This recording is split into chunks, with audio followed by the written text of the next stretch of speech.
ಈ ಬೇಸಿಗೆಯಲ್ಲಿ ಈ ತೆರನಾದ ತಂಪಾದ ಫ್ರೂಟ್ ಸಲಾಡನ್ನೊಮ್ಮೆ ಮಾಡಿ ನೋಡಿ. ಎಲ್ಲರೂ ಮನೆಯಲ್ಲಿ ಇಷ್ಟಪಟ್ಟು ತಿಂತಾರೆ. ಅಷ್ಟೊಂದು ರುಚಿಕರವಾಗಿ ಅಷ್ಟೇ ಹೆಲ್ದಿಯಾಗಿ ಕೂಡ ಇರುತ್ತೆ. ಮಾಡೋದಂತೂ ತುಂಬಾ ಈಸಿ. ಕೇವಲ ಅರ್ಧ ಗಂಟೆ ಟೈಮ್ ಇದ್ದರೆ ನಿಮಗೆ ಈ ಫ್ರೂಟ್ ಸಲಾಡ್ ರೆಡಿ ಆಗುತ್ತೆ. ನಾನು ಸುನೀತಾ, ಶ್ರೇಯಾಸ್ ಕುಕಿಂಗ್ ಚಾನಲ್ಗೆ ಸ್ವಾಗತ. ಇದನ್ನು ಯಾವ ರೀತಿಯಾಗಿ ಮಾಡೋದಂತ ನಾನಿಲ್ಲಿ ಹೇಳ್ತಾ ಇದ್ದೀನಿ. ನಾನಿವಾಗ ಈ ಬೌಲಲ್ಲಿ 1 ಬೌಲ್ನಷ್ಟು ಹಾಲನ್ನು ತೆಗೆದುಕೊಂಡಿದ್ದೀನಿ. ಅದರಲ್ಲಿ 1/4% ಮಾತ್ರ ನಾನು ಇವಾಗ ಒಂದು ಪಾತ್ರೆಗೆ ಈ ಹಾಲನ್ನು ಹಾಕ್ತಿದ್ದೀನಿ. ಅದಕ್ಕೆ ಅರ್ಧ ಬೌಲ್ನಷ್ಟು ನಾನು ನೀರನ್ನು ಇದಕ್ಕೆ ಸೇರಿಸ್ತಾ ಇದ್ದೀನಿ. ಹಾಗೆ ಅರ್ಧ ಬೌಲ್ನಷ್ಟು ಸಕ್ಕರೆಯನ್ನು ಹಾಕ್ತಿದ್ದೀನಿ. ನಿಮಗೆ ಫ್ರೂಟ್ಸಿಗೆ ಎಷ್ಟು ಬೇಕು ನೋಡಿಕೊಂಡು ನೀವು ಸಕ್ಕರೆ ಪ್ರಮಾಣವನ್ನು ಹಾಕ್ಬೋದು. ಈ ಸಕ್ಕರೆಯನ್ನು ಚೆನ್ನಾಗಿ ಕರಗಿಸ್ಕೋಬೇಕು. ಇದನ್ನು ಇವಾಗ ನಾನು ಗ್ಯಾಸ್ ಮೇಲೆ ಇಡ್ತಾ ಇದ್ದೀನಿ. ನಂತರ ಉಳಿದಂಥ ಹಾಲಿಗೆ ನಾನು 2 ಟೇಬಲ್ ಸ್ಪೂನಷ್ಟು ಕಸ್ಟರ್ಡ್ ಪೌಡ್ರನ್ನು ಇದಕ್ಕೆ ಸೇರಿಸ್ತಾ ಇದ್ದೀನಿ. ಮಾರ್ಕೆಟ್ನಲ್ಲಿ 40ರಿಂದ 50 ರೂಪಾಯಿಗೆ ಈ ಕಸ್ಟರ್ಡ್ ಪೌಡ್ರ್ ಸಿಗುತ್ತೆ. ಈ ಥರ ಬಾಕ್ಸ್ ಸಿಗುತ್ತೆ. ನೀವು ಸ್ವೀಟ್ಗೆ ಇದನ್ನು ಯೂಸ್ ಮಾಡ್ಕೋಬೋದು. ಈ ಹಾಲಿಗೆ 2 ಟೇಬಲ್ ಸ್ಪೂನಷ್ಟು ಕಸ್ಟರ್ಡ್ ಪೌಡರನ್ನು ಹಾಕಿ ನಾನಿವಾಗ ಮಿಕ್ಸ್ ಮಾಡ್ತಿದ್ದೀನಿ. ನೀವು ಈ ಹಾಲನ್ನು ಕಾಯಿಸಿ ಆರಿಸ್ಬಿಟ್ಟು ತಣ್ಣಗಿರಬೇಕು. ಆ ಹಾಲಿಗೆ ಮಾತ್ರ ನೀವು ಕಸ್ಟರ್ಡ್ ಪೌಡರನ್ನು ಹಾಕಿ ಮಿಕ್ಸ್ ಮಾಡ್ಕೋಬೇಕು. ಬಿಸಿ ಹಾಲಿಗೆ ಈ ಕಸ್ಟರ್ಡ್ ಪೌಡರನ್ನ ಹಾಕಿದರೆ ಗಂಟುಗಳಾಗುವ ಚಾನ್ಸಸ್ ಇರುತ್ತೆ. ಇವಾಗ ಸಕ್ಕರೆ ಎಲ್ಲ ಕರಗಿ ಹಾಲು ಚೆನ್ನಾಗಿ ಕುದಿ ಬಂದಿದೆ ನೋಡಿ. ಈ ಥರ ಎಲ್ಲ ಸಕ್ಕರೆ ಕರಗಿ ಈ ಥರ ಹಾಲು ಕುದಿ ಬರಬೇಕು. ಇವಾಗ ನಾವು ಸ್ವಲ್ಪನೇ ನಾವು ಮಿಕ್ಸ್ ಮಾಡ್ಕೊಂಡಿರುವಂತಹ ಕಸ್ಟರ್ಡ್ ಪೌಡರ್ ಮಿಲ್ಕನ್ನು ಇದಕ್ಕೆ ಸ್ವಲ್ಪನಾಗಿ ಸೇರಿಸ್ಕೊತ ಮಿಕ್ಸ್ ಮಾಡ್ತಾ ಬರಬೇಕು. ಗ್ಯಾಸನ್ನು ಲೋ ಫ್ಲೇಮಲ್ಲೇ ಇಡಿ. ಲೋ ಫ್ಲೇಮಲ್ಲಿಟ್ಟು ಈ ಥರ ಸ್ವಲ್ಪ ಹಾಕಿ ನೀವು ಮಿಕ್ಸ್ ಮಾಡ್ತಾ ಬರಬೇಕು. ಯಾವುದೇ ರೀತಿಯಾಗಿ ಗಂಟಾಗುವಂಥ ಚಾನ್ಸಸ್ ಇರೋದಿಲ್ಲ. ನೀವು ಡೈರೆಕ್ಟಾಗಿ ಕಸ್ಟರ್ಡ್ ಪೌಡರನ್ನು ಇದಕ್ಕೆ ಹಾಕಿದರೆ ಗಂಟಾಗುವಂತಹ ಚಾನ್ಸಸ್ ಇರುತ್ತೆ ನೋಡಿ. ಯಾವುದೇ ರೀತಿಯಾಗಿ ಒಂದು ಗಂಟು ಸಹಿತ ಇಲ್ಲ. ಈ ರೀತಿಯಾಗಿ ಸ್ವಲ್ಪನೇ ಹಾಕಿ ಗ್ಯಾಸನ್ನು ಲೋ ಫ್ಲೇಮಲ್ಲಿಟ್ಟು ಚೆನ್ನಾಗಿ ಮಿಕ್ಸ್ ಮಾಡ್ಕೋಬೇಕು. ಈ ಥರ ಥಿಕ್ನೆಸ್ ಬರಬೇಕು ನೋಡಿ. ಈ ಥರ ಸ್ಪೂನಿನ ಹಿಂದ್ಗಡೆ ಈ ಥರ ಒಂದು ಗೆರೆ ಎಳೆದ್ರೆ ಅದು ಕೂಡಬಾರ್ದು. ಇವಾಗ ಈ ಕನ್ಸಿಸ್ಟೆನ್ಸಿ ಕರೆಕ್ಟಾಗಿದೆ. ಇವಾಗ ಗ್ಯಾಸನ್ನು ಆಫ್ ಮಾಡಿ ಈ ಕಸ್ಟರ್ಡ್ ಪೌಡರ್ ಮಿಲ್ಕನ್ನು ನೀವು ಫ್ರಿಜ್ನಲ್ಲಿ ಒಂದು ಅರ್ಧ ಗಂಟೆ ತನಕ ನೀವು ತಣ್ಣಗಾಗಲಿಕ್ಕೆ ಬಿಡಬೇಕು. ಹಾಗೆ ನಾನಿಲ್ಲಿ ಒಂದು ಬೌಲ್ನಲ್ಲಿ ಈ ಬೌಲಲ್ಲಿ 1 ಬೌಲ್ನಷ್ಟು ನಾನು ಸಾಬುದಾನಿಯನ್ನು ಒಂದು 20 ನಿಮಿಷಗಳ ಕಾಲ ನೀರಲ್ಲಿ ನೆನೆ ಹಾಕಿದ್ದೆ. ಈ ಸಾಬುದಾನಿಯನ್ನು ಚೆನ್ನಾಗಿ ಕುದಿಸ್ಬಿಟ್ಟು ಹಾಕೋದ್ರಿಂದ ಫ್ರೂಟ್ ಸಲಾಡ್ ತುಂಬಾ ಟೇಸ್ಟಿಯಾಗಿ ಬರುತ್ತೆ. ಇವಾಗ ನೆನೆಸಿಟ್ಟಿರುವಂತಹ ಸಾಬುದಾನಿಯನ್ನು ನಾನು ಒಂದು ಪಾತ್ರೆಗೆ ಹಾಕಿ 1 ಗ್ಲಾಸ್ನಷ್ಟು ನೀರನ್ನು ಹಾಕಿ ಮತ್ತೆ ನಾನು ಗ್ಯಾಸ್ ಮೇಲೆ ಕುದಿಲಿಕ್ಕೆ ಇಟ್ಟಿದ್ದೀನಿ. ಒಂದು 10ರಿಂದ 15 ನಿಮಿಷಗಳ ಕಾಲ ಇದು ಚೆನ್ನಾಗಿ ಕುದಿ ಬರಬೇಕು.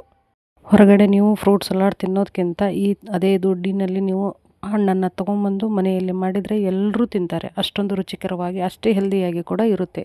ಯಾರೆಲ್ಲ ಸಬ್ಸ್ಕ್ರೈಬ್ ಮಾಡದೆ ಈ ವಿಡಿಯೋ ನೋಡ್ತಿದ್ರೆಲ್ಲ ದಯವಿಟ್ಟು ಸಬ್ಸ್ಕ್ರೈಬ್ ಮಾಡಿ ನೋಡಿ. ಹಾಗೆ ಈ ವಿಡಿಯೋ ಇಷ್ಟ ಆದರೆ ನಿಮಗೆ ಒಂದು ಲೈಕ್ ಕೊಟ್ಟು ನಿಮ್ಮ ಫ್ರೆಂಡ್ಸ್ ಆ್ಯಂಡ್ ಫ್ಯಾಮಿಲಿಗೆ ಈ ವಿಡಿಯೋನ ಶೇರ್ ಮಾಡಿ. ನಿಮ್ಮ ಈ ಬೇಸಿಗೆಯಲ್ಲಿ ಈ ಥರನಾದ ಒಂದು ಫ್ರೂಟ್ ಸಲಾಡನ್ನೊಮ್ಮೆ ಟ್ರೈ ಮಾಡಿ ನೋಡಿ. ತುಂಬಾ ರುಚಿಕರವಾಗಿ ಇರುತ್ತೆ. ಹಾಗೆ ನಮ್ಮ ಚಾನಲಲ್ಲಿ ಉತ್ತರ ಕರ್ನಾಟಕದ ಸ್ಪೆಷಲ್ ಎಲ್ಲ ರೆಸಿಪಿಗಳನ್ನು ನಾನು ಅಪ್ಲೋಡ್ ಮಾಡಿದ್ದೀನಿ. ಬೇಸಿಗೆಯಲ್ಲಿ ಮಾಡುವಂತಹ ಕೂಲ್ ಡ್ರಿಂಕ್ಸ್ ಆಗಿರ್ಬೋದು, ಸ್ಯಾಂಡಿಗೆ ಹಪ್ಪಳ ರೆಸಿಪಿಗಳನ್ನು ಕೂಡ ನಾನು ಅಪ್ಲೋಡ್ ಮಾಡಿದ್ದೀನಿ. ಇವಾಗ ಗ್ಯಾಸನ್ನು ಆಫ್ ಮಾಡಿದ್ದೀನಿ. ಇದು ಚೆನ್ನಾಗಿ ಬೆಂದಿದೆ ಸಾಬುದಾನಿ. ಇವಾಗ ಒಂದು ಕೆಳಗೆ ಒಂದು ಬೌಲನ್ನು ಇಟ್ಟು ಮೇಲೆ ಒಂದು ಜಾಳಿಗೆಯನ್ನು ಇಟ್ಟು ನಾನು ಇದಕ್ಕೆ ಸೋಸ್ತಿದ್ದೀನಿ. ಇವಾಗ 1 ಗ್ಲಾಸ್ನಷ್ಟು ನೀರನ್ನು ಇದಕ್ಕೆ ಹಾಕ್ತಿದ್ದೀನಿ. ತಣ್ಣನೆ ನೀರನ್ನು ಹಾಕ್ತಿದ್ದೀನಿ. ಯಾಕಂದರೆ ಇವು ಅಂಟ್ಕೊಳ್ಳೋದಿಲ್ಲ. ಸಾಬುದಾನಿ ಬಿಡಿಯಾಗಿ ಬರುತ್ತೆ. ನೀವು ಬಿಸಿದು ಹಾಗೆ ಇಟ್ರಂದರೆ ಒಂದಕ್ಕೊಂದು ಅಂಟ್ಕೊಳ್ಳುತ್ತೆ. ಈ ಥರ ತಣ್ಣೀರನ್ನು ಹಾಕಿದರೆ ಬಿಡಿಯಾಗಿ ಹಾಗೆ ಇರುತ್ತೆ ನೋಡಿ. ಮೇಲೆ ಮತ್ತೊಂದು ಗ್ಲಾಸ್ನಷ್ಟು ನಾನು ತಣ್ಣೀರನ್ನು ಇದಕ್ಕೆ ಸೇರಿಸ್ತಿದ್ದೀನಿ. ಈ ವಿಧಾನದಲ್ಲಿ ಒಂದು ಸಲ ನೀವು ಟ್ರೈ ಮಾಡಿ ನೋಡಿ. ಎಷ್ಟೊಂದು ಚೆನ್ನಾಗಿ ಬಂದಿದೆ. ಹಾಗೆ ನಾನು ಫ್ರೂಟ್ ಸಲಾಡ್ಗೆ ಬೇಕಾಗಿರುವಂತಹ ಎಲ್ಲ ಫ್ರೂಟ್ಸ್ಗಳನ್ನು ನಾನಿಲ್ಲಿ ಕಟ್ ಮಾಡಿ ಇಟ್ಟಿದ್ದೀನಿ. ಗ್ರೀನ್ ಗ್ರೇಪ್ಸು, ಹಾಗೆ ಬ್ಲ್ಯಾಕ್ ಗ್ರೇಪ್ಸು, ಆ್ಯಪಲ್ಲು, ಕಿವಿ ಫ್ರೂಟು, ಹಾಗೆ ಕರ್ಬೂಜ, ಬಾಳೆಹಣ್ಣು ಮತ್ತು ದಾಳಿಂಬೆ ಹಣ್ಣನ್ನು ನಾನಿಲ್ಲಿ ಬಿಡಿಸಿ ಇಟ್ಟಿದ್ದೀನಿ. ಈ ಫ್ರೂಟ್ ಸಲಾಡ್ಗೆ ನೀವು ಆರೆಂಜ್ ಮತ್ತು ಮೋಸಂಬಿಯನ್ನು ಬಳಸಬೇಡಿ. ತುಂಬಾ ಹುಳಿಯಾಗಿರುತ್ತೆ. ಹಾಗಾಗಿ ಫ್ರೂಟ್ ಸಲಾಡ್ ಚೆನ್ನಾಗಿ ಬರೋದಿಲ್ಲ.